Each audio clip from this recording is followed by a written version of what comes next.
Most colleges and universities limit the number of credit hours that students are able to sign up for each semester. Now, why is that? Well, by the definition on most websites, 1 credit hour is 1 hour of direct faculty instruction to no less than 2 hours of student work. And this makes sense. Most people are training in college to go and take on a job that has 40 to 60 hours of work per week. Well, if you're signing up for 15 credit hours on average, then that means that you have about 25 to 30 hours of time in your schedule that you still have available. Now, this is very different from high school. In high school, most classes meet for 5 days a week, and they might have an hour of instruction each day, and that might be across 26 weeks. In college, on the other hand, most similar classes are categorized as 3 credit hours, so they meet for 3 hours a week, and that's only for about 15 weeks a semester, and that's for about an hour each class. That means that all of the hours compared side by side, college moves at about 2.5 times the pace that high school does. That means that you can't trust that your instructors are going to provide you with the variety of examples that you're used to back from high school. There's just no time. So what are you supposed to do? The short answer is you're supposed to put those remaining 30 hours to work, and you're supposed to put them into different categories. We'll allocate some time for homework, some time for review, and some time for going and seeking out help via office hours or from your TAs. Let's start with homework. Students often think that homework is designed to give you practice at a concept, but that's not its purpose. Homework is designed to give you exposure, to show you the variety of different ways that you can handle problems using the topics that you have been taught. That means that if you skip homework problems, you are essentially skipping weeks worth of review that you normally would have gotten in high school. Similarly, that means that if you're not taking notes on your homework, you are missing the equivalent of weeks worth of notes from high school. When it comes time for the test, many students ask their instructors for study guides, but this is just an indicator that the student hasn't been preparing themselves along the way. Now, don't get me wrong, if your instructor does give you a study guide, definitely use it, but you have the ability to make your own study guide as well.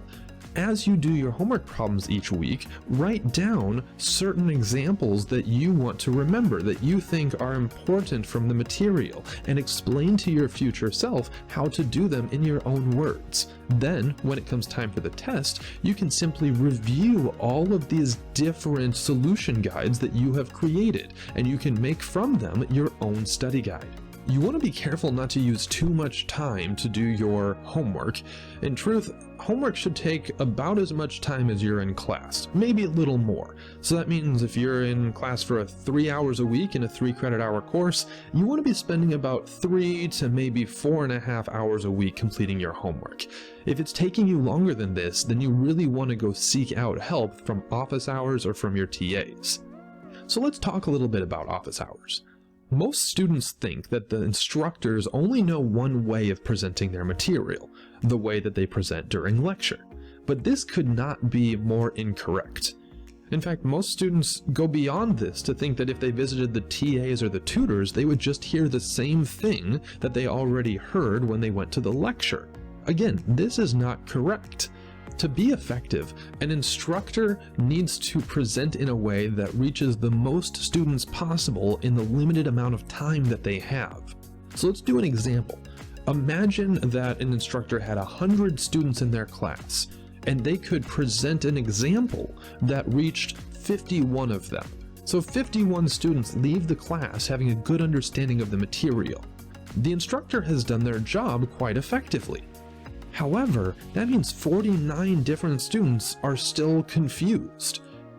But in order to have helped those students, the instructor might have needed to choose different examples. One example might have been able to help 19 of the students that weren't reached with the first. Maybe another 15 could have been reached with a third example, and diminishing returns continue after that. Now, that doesn't mean the instructor doesn't have those examples, it just means that they can't present them in the limited amount of time that they have for lecture.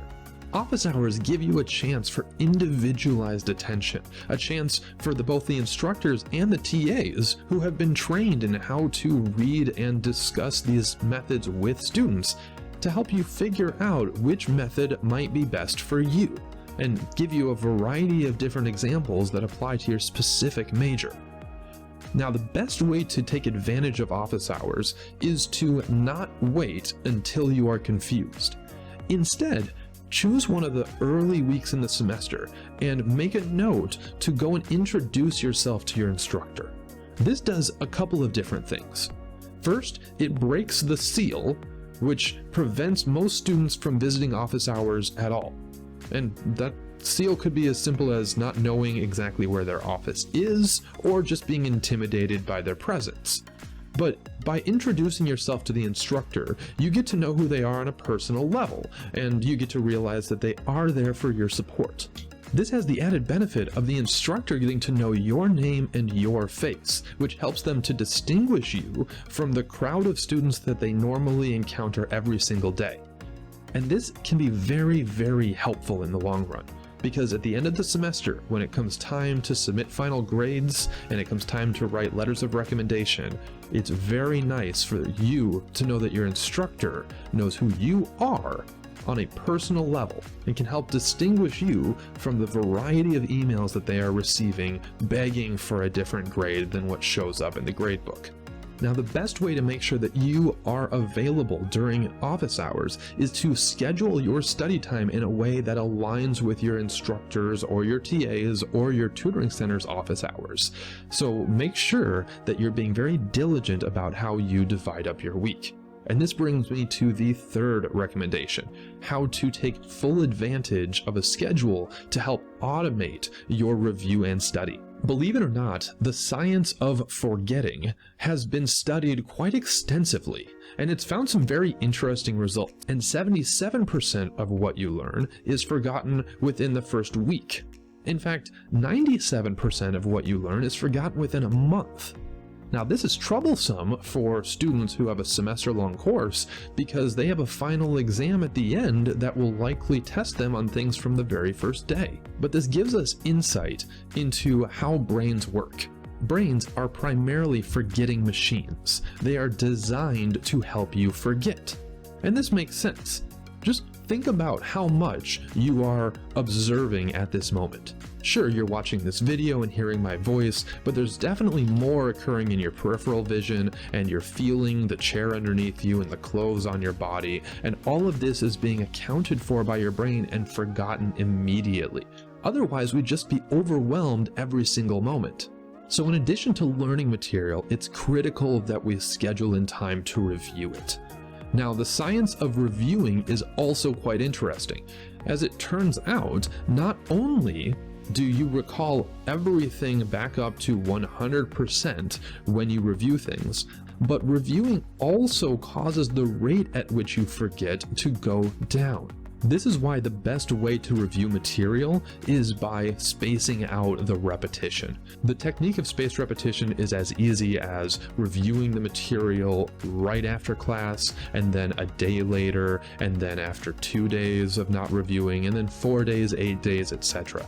If you can recall information without having reviewed it within a month, then chances are you're going to remember that information for life. If you're interested in a really good explainer video with sample schedules and a walkthrough diagram, then I recommend the website by Ncase, and I'll leave a link to that website down in the description. It walks you through this technique in a beautiful way.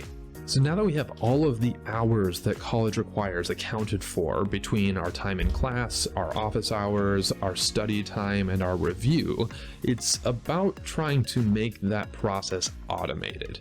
Now, I am very bad at time management passively. I'm often forgetting dates and forgetting agreements. So what I have to do is I have to make a schedule, and in that schedule, I block off everything that is important to me. So I start by putting in all of my classes, and I put in the office hours of my classes. I put in the time that I'm preparing for those classes. I even go as far as to put in my commute and my meal times. Now, this can be really helpful because when my schedule tells me to study study math, then I study math. And when my schedule tells me that it's time to travel home, I travel home. And when my schedule tells me that it's time to relax, I relax. And I do think that paper calendars are useful, but I also think that having a backup that's on your phone is just absolutely worthwhile. Now, the important thing about making a schedule is that you want to do this immediately, preferably before the semester begins, but definitely don't wait too long if you haven't already. And this is because most semesters are organized in a way that a good amount of your grade is determined in a few select hours throughout your time. If you have a class that has heavy weights towards exams and a final exam, then you might have 50% of your final grade that's being determined in only 5 hours when you're in class. This is a big deal. Let's do an example. Imagine that your class gives you 10% of your final grade just for your final exam. Now imagine that you have a 67% in the gradebook, but you want to get a 70% because that's where your syllabus says you need to be in order to get a C in the course. Well, that's only a 3-point gap, which might not seem like that much, but since you have 90% of your grade already accounted for and only 10% available with which to pivot it to that balance point of 70, that means that if you're 3 points below your goal right now, you need to be 9 times 3 points above your goal so that it balances out with all that weight. That means that you need to get 27% above 70% in order to come out at your C. That's a 97% on the final exam, which means that it is of course possible for you to get your desired grade, but it's not very likely since you've been showing that you have an average ability at about 67%. That's a 30% gap in between where you currently are and where you need to perform in 2 of the most stressful hours during the semester. Not very great. Now, on the other hand, imagine that you're entering your final exam with a 75%, and you just need to keep it above a 70 to get your desired goal. Well, since you're 5 points above and you have 90% of your grade accounted for, then that means that you only need to make sure that you're within 9 times 5 points below your goal so that it balances out at that pivot point. That's a 25% goal for your final exam. And of course you're going to get more than a 25% on your final exam. You've been showing an ability to be able to perform at a 75% demonstration of understanding. So we all know that our brains don't perform the best when they're stressed out. So the key is to make sure that you make that schedule early, and that if you ever dip below your goal, you already know that you have study time that's dedicated and that it overlaps with your instructor's office hours, so that together you can get yourself back to a place of margin above your goal for the course. Before we wrap this up, I just have a couple of final comments. Many students end the semester angry, thinking that they're just not ready for college or that it's too hard for them. But most people who have difficulty can backtrack their failure to one of these techniques that was overlooked. So as a final burst of persuasion, I want you to imagine that I was going to give you $2,000 to do all of the techniques that were listed in this video. That's $2,000 to study for a field that you chose in a way that's going to help guarantee your success. If you break that down, that means that if you are in a 3 credit hour class and I ask you to dedicate 9 hours a week, I'm paying $13 an hour to do something that you chose. Sound good? Well, good. Because if you flip your perspective slightly, $2,000 is the average cost that you're going to incur if you have to retake a 3 credit hour class. If it's a 4 credit hour class, that's about $2,500. And if it's a 5 credit hour class, it's even more. So I implore you, seek out help, do the work, ask questions, and pass the class. We're all rooting for you, and we wish you a semester of happy studies.